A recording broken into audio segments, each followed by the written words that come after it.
घमंड किसी का भी नहीं रहता। टूटने से पहले गुल्लक को भी यही लगता है कि सारे पैसे उसी के हैं। घमंड को लेकर एक बहुत ही प्यारी कहानी है। एक बार श्री कृष्ण द्वारिका में अपनी पत्नी रानी सत्यभामा के साथ विराजमान थे।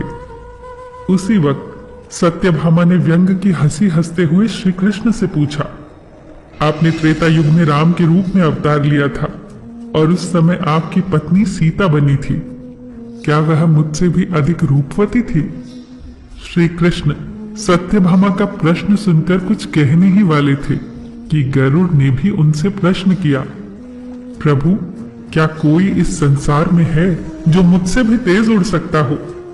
इसी बीच सुदर्शन चक्र ने भी पूछा, भगवान मेरी ही वजह से आपने कितनी बार शत्रुओं का नाश किया, क्या मुझसे भी अधिक शक्तिशाली कोई है?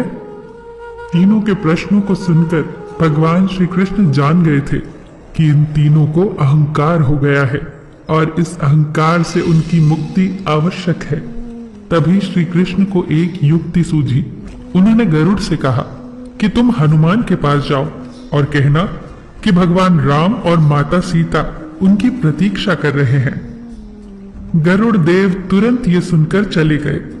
श्री कृष्ण ने सत्यभामा से भी कहा कि जब हनुमान हमारे दर्शन को आए तो आप सीता के रूप में तैयार होकर उनके सामने आइएगा। साथ ही सुदर्शन चक्र को आदेश दिया कि तुम महल के प्रवेश द्वार पर पहरा दो और ध्यान देना कि मेरी आज्ञा के बगैर कोई महल में प्रवेश न करे। सुदर्शन चक्र तुरंत मान गए और प्रवेश द्वार पर खड़े हो गए।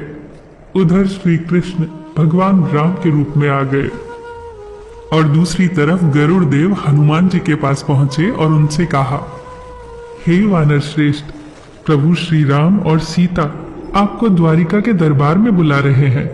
आप मेरे साथ चलिए, मैं तुरंत ही आपको पहुंचा दूंगा।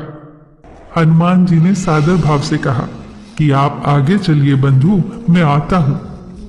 गरुड़ देव ने सोचा कि हनुमान जी तो कितने बूढ़े हैं, पता नहीं कब पहुंचेंगे। मैंने तो अपने प्रभु की आज्ञा का पालन कर दिया है, अब इन्हें जब आना होगा तब आएंगे।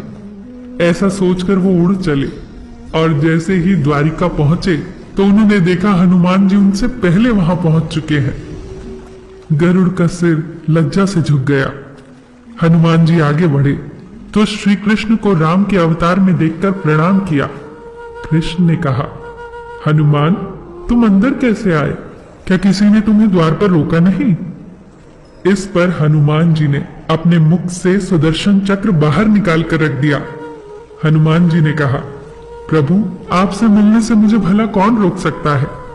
चक्र ने थोड़ा प्रयास किया था, इसीलिए मैंने इसे मुंह में दबा लिया। भगवान मुस्कुराने लगे। सत्यभामा अभी भी सीता के रूप में हनुमान के सामने बैठी थी।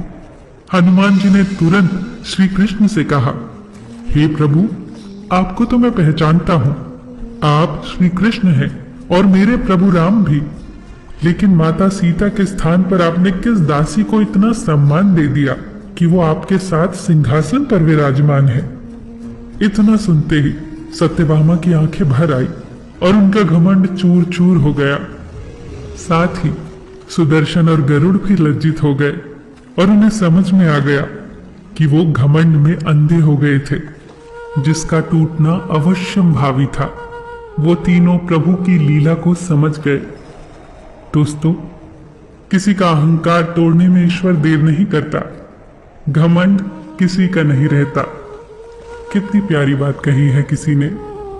अहंकार में तीन गए, धन वैभव और वंश, ना मानो तो देख लो रावण कौरव कंस। फिर मिलेंगे दोस्तों अगली वीडियो के साथ। तब तक के लिए अपना ख्याल रखना और हमेशा मुस्कुराते रहना।